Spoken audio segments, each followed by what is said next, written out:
To demonstrate how to authorize and schedule a visit on a patient's calendar, let's first create a new patient.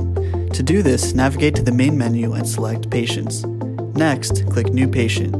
You can fill out the patient's information using the guide, or you can close the guide and enter all of their information directly to their profile page. For this tutorial, we will only be filling out the minimum sections required to activate a patient and create their scheduled visits. Once the patient information has been entered, confirm that each section is saved and then proceed to the Calendar tab. If this is a new patient, there will be no existing authorizations on file and nothing will be scheduled on their calendar.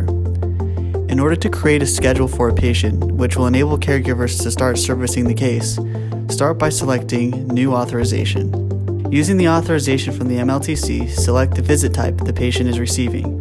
Visit types are determined by your admin settings and contract setup. Once selected, you will see where hours and units can be entered pertaining to the calendar and schedule. First, enter in the remaining information above by filling out the date range from the authorization contract and authorization number.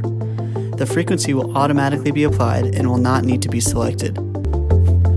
Next, you can proceed to fill out the minutes and units.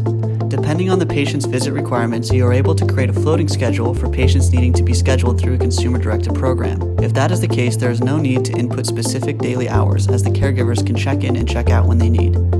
There is also an option to account for a live-in caregiver and the option to divide up the authorized time between multiple caregivers.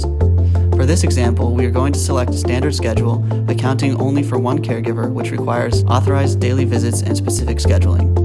The authorization for this patient requires visits Monday through Friday of each week, each visit approved for 4 hours. When the hours are entered for each day, the units are filled in automatically and a total unit and hourly weekly sum is also displayed. Once all of the information matches the requirements from the authorization, click Save.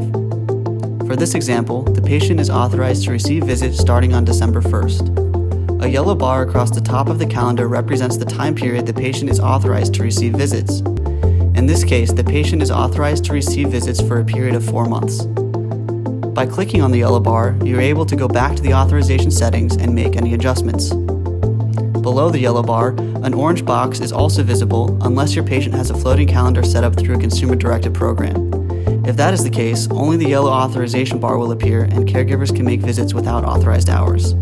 For other cases that require authorization, like the one in this example, the orange box represents the total approved hours for each day during the authorization in which the caregiver can make a visit. The box will remain orange until the correct caregiver and hours are assigned. To assign the caregiver and hours for the scheduled visits, click the orange box and start by inputting the target period. This will allow you to schedule the same caregiver and visit hours for a single day, a week, or for the entire authorization. For this example, we are going to apply the parameters for the entire duration of the authorization. Next, select the caregiver and the start time pertaining to the visit. Once the hours look correct, click Save and Confirm. Once saved, the orange boxes on the calendar will show up as blue and the time parameters the caregivers need to adhere by will be visible. The blue boxes indicate that the daily schedules are set up correctly and caregivers can start their visits. This concludes the tutorial on how to create a patient schedule. For more information, go to VisitingAid.com.